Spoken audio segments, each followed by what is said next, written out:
On va travailler ici sur des exercices dans lesquels on va montrer qu'une suite est géométrique. Attention, ce type d'exercice est très spécifique. La consigne devra toujours ressembler à ça. On commence à travailler ça en général en première et ça se prolonge en terminale avec les énoncés du bac qui reprennent très souvent ce type de consigne.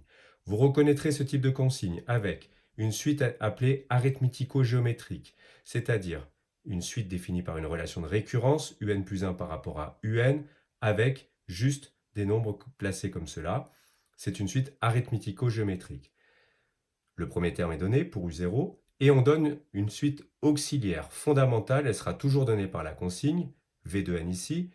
C'est cette suite-là, V de n, qui va être géométrique. Et comme elle sera géométrique, on pourra appliquer des formules qui vont nous permettre à la fin de donner une formule explicite pour la suite U de n et on aura répondu à la question. Pour répondre à la question, la première des choses que vous allez faire, c'est lister les différentes formules.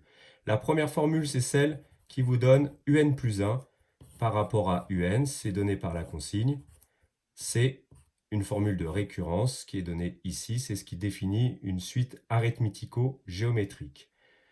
On va l'appeler formule 1. La deuxième formule, c'est celle qui est donnée ici, c'est la formule de la suite auxiliaire U de n par rapport à V de n, c'est la formule numéro 2.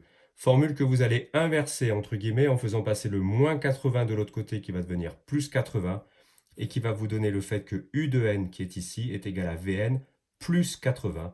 Très important de mettre en place cette troisième formule. Vous allez voir que dans les calculs ensuite, ça va aller très facilement et très vite grâce à cette troisième formule. De là, on a bien nos trois formules. Donc on peut commencer notre raisonnement. Bien comprendre que pour montrer qu'une suite est géométrique, c'est Vn qui doit être géométrique, on va partir de Vn plus 1.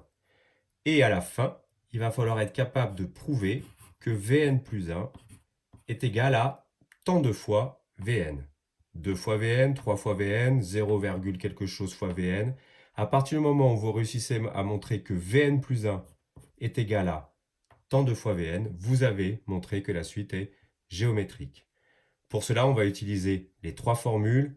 Ici, vous avez formule 1, formule 2, formule 3. On pourrait presque mémoriser dès maintenant qu'il va falloir utiliser dans l'ordre F2, F1 et F3. C'est la suite du calcul. On va exprimer Vn plus 1 grâce à la formule 2. Vn plus 1 qui est ici va être égal à Un plus 1 moins 80. Il suffit de changer le rang n en le rang n plus 1. À partir de là, vous avez donc un plus 1 qui apparaît, donc vous pouvez appliquer votre formule 1 qui est ici. C'est-à-dire, vous remplacez le un plus 1 qui est ici par son résultat qui est là, 0,75 un plus 20.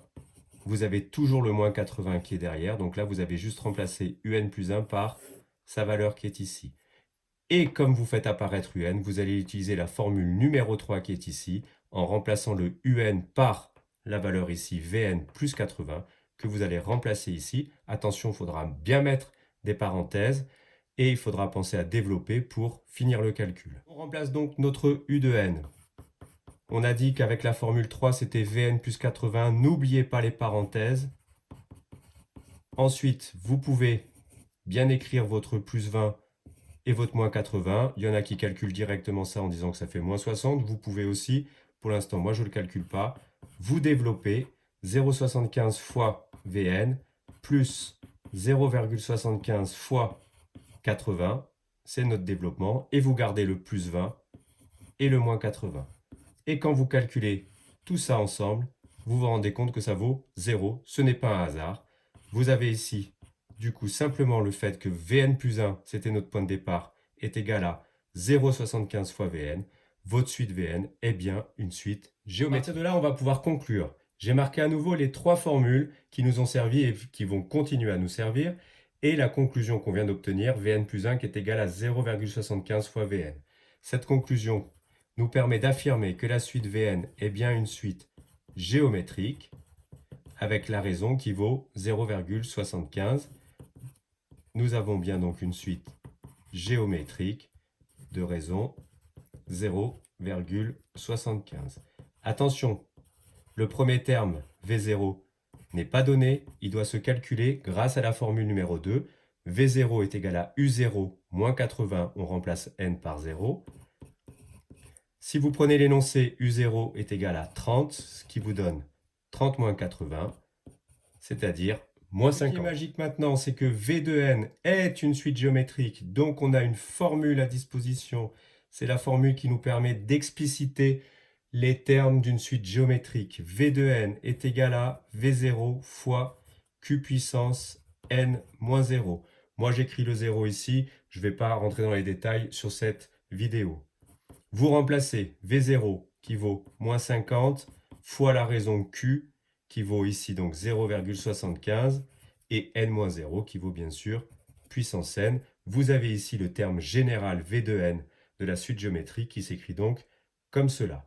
À partir de là, vous allez pouvoir conclure grâce à la formule numéro 3 qui est ici, puisque vous allez pouvoir remplacer V de n ici par ce que vous venez d'écrire, et ça va vous permettre d'obtenir le terme général de la suite U de n, qui sera donc donné par une formule explicite, et on aura fini notre travail. On conclut maintenant. On utilise donc la formule numéro 3 qui consiste à dire que U de n est égal à V de n plus 80. V de n vient d'être calculé juste là parce que V de n était géométrique et ça nous a débloqué la situation.